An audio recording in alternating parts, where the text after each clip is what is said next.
What's up, gang? Welcome to the Greatness Machine. I'm your host, Darius Mershazday. I'm so pumped to have you here with me. Now, listen, the Greatness Machine, we're about two things. Number one, people who are living their passions. And number two, those who are creating greatness in the world and doing both of these things despite the odds against them. Each episode, we're going to feature interviews with game changers, business leaders, telling us their origin stories, what made them tick, what got them to where they are now.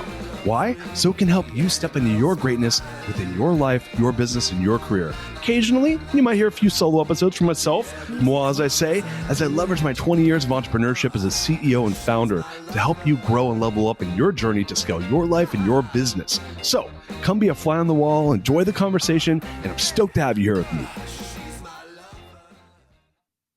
What's up, everybody? Welcome to this episode of The Greatness Machine. I'm host Darius Mershazday, and boy, am I flying solo. And I'm going to teach you something today. It's near and dear to my heart. It's how do you select a financial advisor? So a lot of entrepreneurs, a lot of those people out there were like getting ready to exit our companies, or we're an individual that's saved up some nest egg and we want to go invest in the markets. Markets right now are at all-time high. And we're looking at how do I pick a financial advisor to help? Now, I'm going to tell you this. I've had a couple financial advisors in my time. When I was going through my exit at TMS, I went and started looking for wealth managers just to make a decision. And really, it's good. A lot of it's going to depend on what are your goals. But at the end of the day, I've learned quite a few things about wealth management. Number one, being now an investor at Rise Growth Partners, seeing a lot of different wealth management platforms, what's out there, and then also having had a couple of my own. And look, you have to get really comfortable with the varying degrees of really experience you have financially. I'm a finance person, so for me, I'm going to be a little bit more critical of the financial advisors I choose. And first things first is I'm going to tell people you should interview at least 3 to 4 advisors. That's a minimum. So first piece of advice is you should be interviewing 3 or 4, and they can be of different kinds. So in the world of wealth management, you're really going to have 3 different types of wealth managers. You're going to have wirehouses. So that's going to be the big banks. It's going to be like Goldman Sachs or Morgan Stanley or Bank of America Merrill Lynch. Those are the big wirehouses, right? And those are mega firms, and they're backed by it. They have big banks behind them. So you get access to a lot of cool banking products.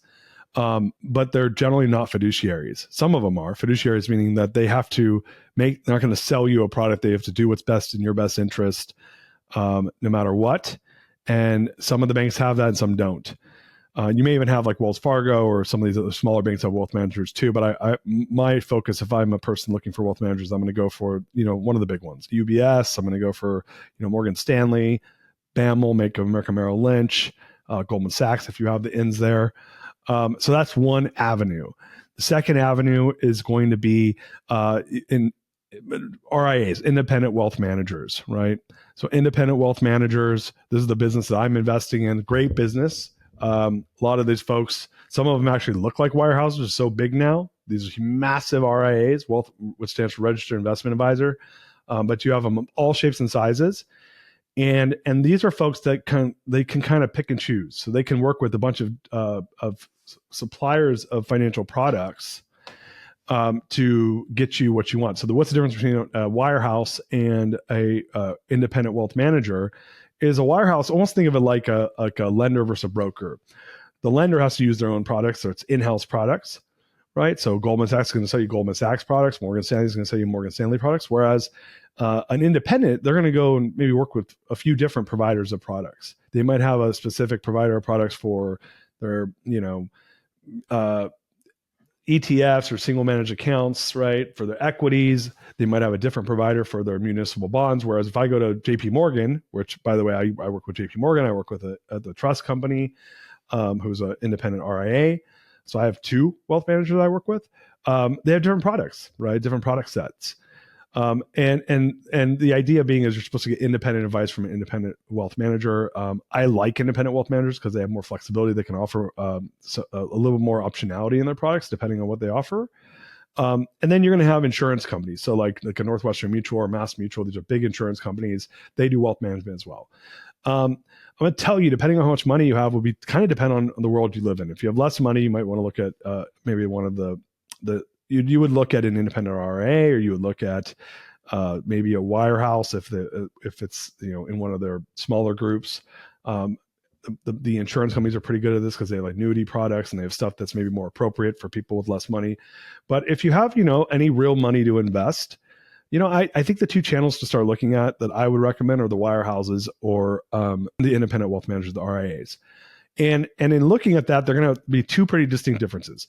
So let's say if you're looking at like a Wells Fargo has a group called FiNet. If you're doing a Wells Fargo based advisor, and there's some independents out there that are hybrids, they'll do both, bank and they're doing wealth.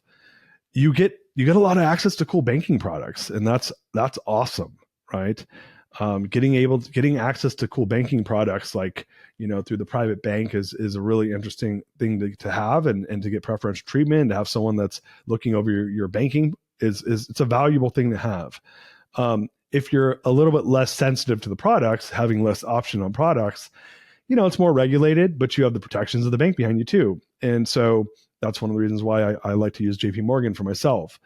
But Bank of America has this. I talked to Bank of America Merrill Lynch's group when I was exiting my company. And there's a lot of great wealth advisors in the wirehouses. The difference, though, is they don't have that optionality that the independents have. It's a much higher bar from regulation standpoint. So so it's very hard to get into the banks if you're a product provider. I love the RAs. It's one of the reasons why I started investing in them. RIAs have the independence, so they can kind of pick and choose, and you get a little bit more flavor. You get a little bit more optionality, creativity in the business. So you might have in a wirehouse, let's say at a JP Morgan or Bank of America Merrill Lynch, they're not going to have tax preparers or trust help. You're going to have to go outside of the bank for most of that stuff, more than likely. Whereas a lot of the wealth managers, they're starting to have it all in house. They'll do your taxes for you. They'll do your wealth management for you. They'll have attorneys on staff to help you work with your trust, asset protection. So you get a lot of optionality. So if I was out there looking for a wealth manager, I wanted it all in one house, which makes your life a lot easier, I'd probably start looking at the independents. Again, depending on how much money you have. If you have a lot of money, you'd do both.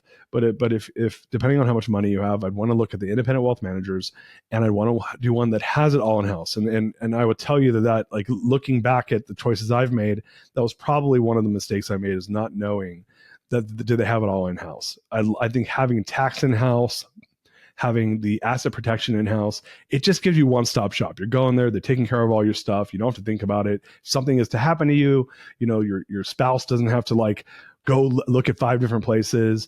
And that just creates, especially when it matters, right?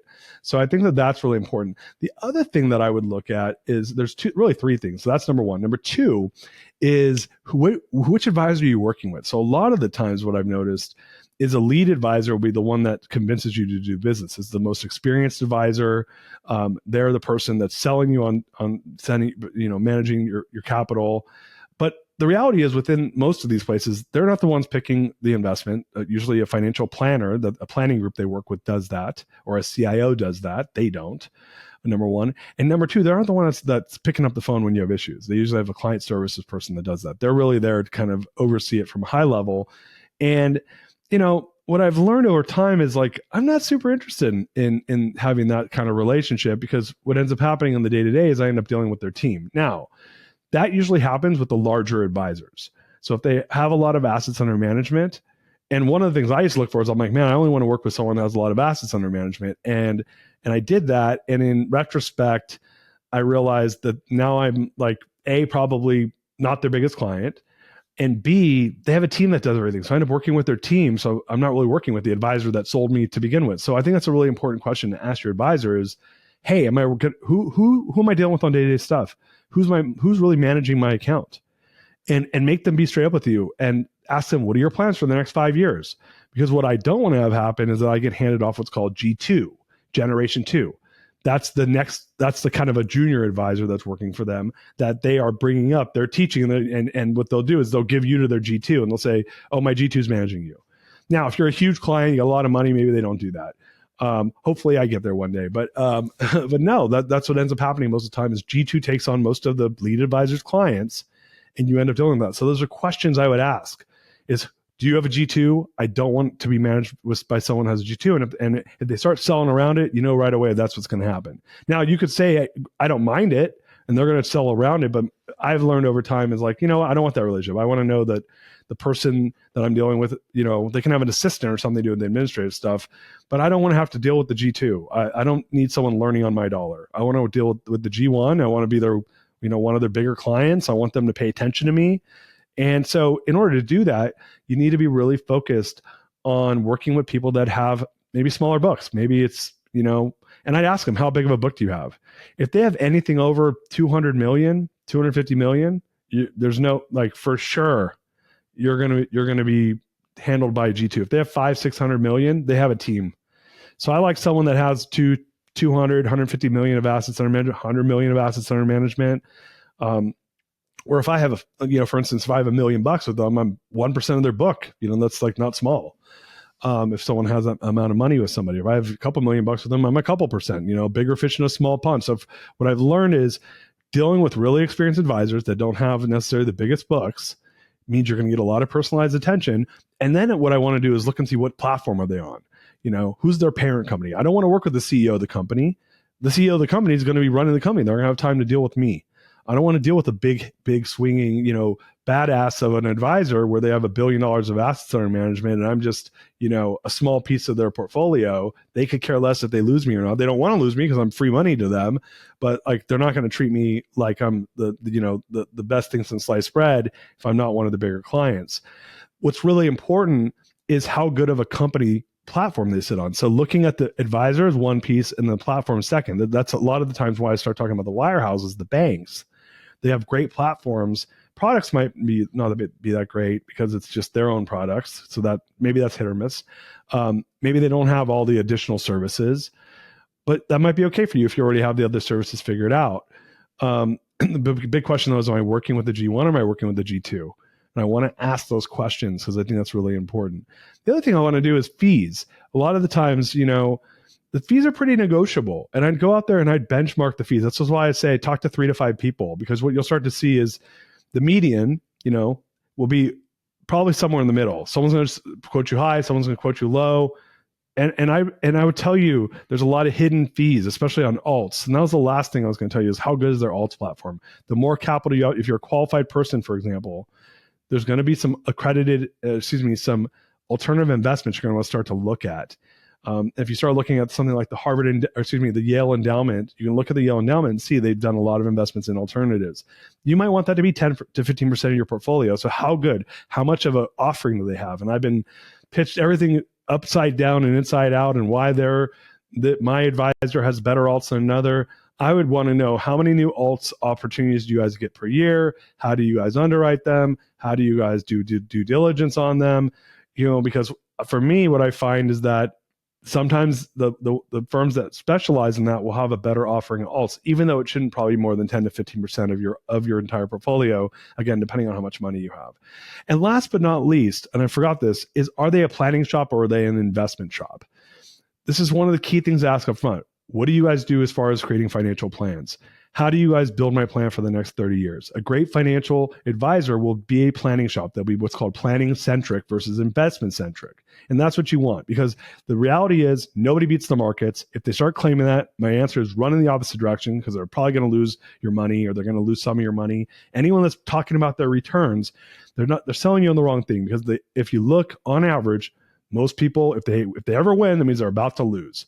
And the odds say this. You could read everything from Howard Marks to Warren Buffett. 99.99% of advisors do not beat the markets. And so there's no reason that a person who's managing money should be out there claiming that, because that means that they're not a planning-centric firm. That means that they are an investment-centric firm.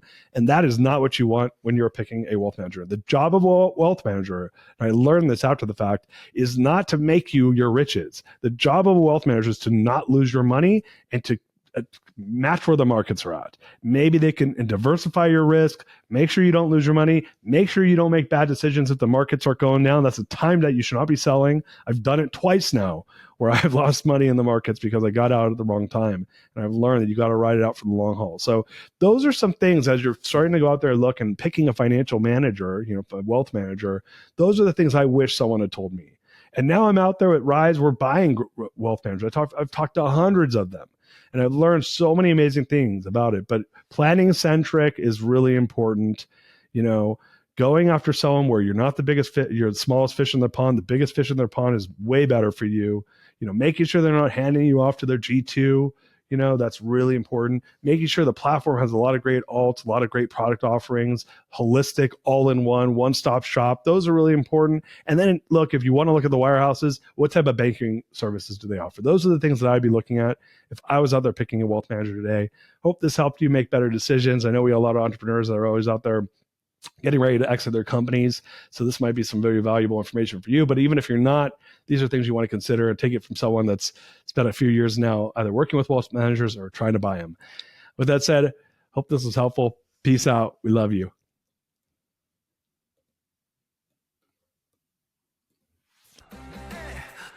She's my lover. You are listening to The Greatness Machine, and that's a wrap for today. Listen, if you love what you heard, subscribe to the show on whatever podcast platform that you're tuning in on so that you don't miss any of our future episodes. We have tons of great people coming on, and we're stoked to have you here to enjoy it with us.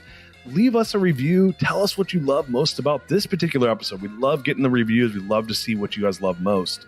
And if this particular episode, made you think of someone who's leveling up in their business and in their life, print screen, share it with them. Leaders are the best givers. And after all, we're all here to support and grow with each other. And in case you want to see some of the fun behind the scenes shots or some of the things that we're doing, I'm actually writing about this in my weekly newsletter. Go to www.therealdarius.com and subscribe to my newsletter. We're talking about fun things like business and life and mindfulness and cryptocurrencies and gosh, I don't even know, everything and anything, but it's tons of fun stuff I write about. I try to get it out on a weekly basis. You can subscribe at www.therealdarius.com. And with that said, look, thank you guys so much. I appreciate you. I love you. Peace. We're out of here. See you guys on the next one. She's my lover.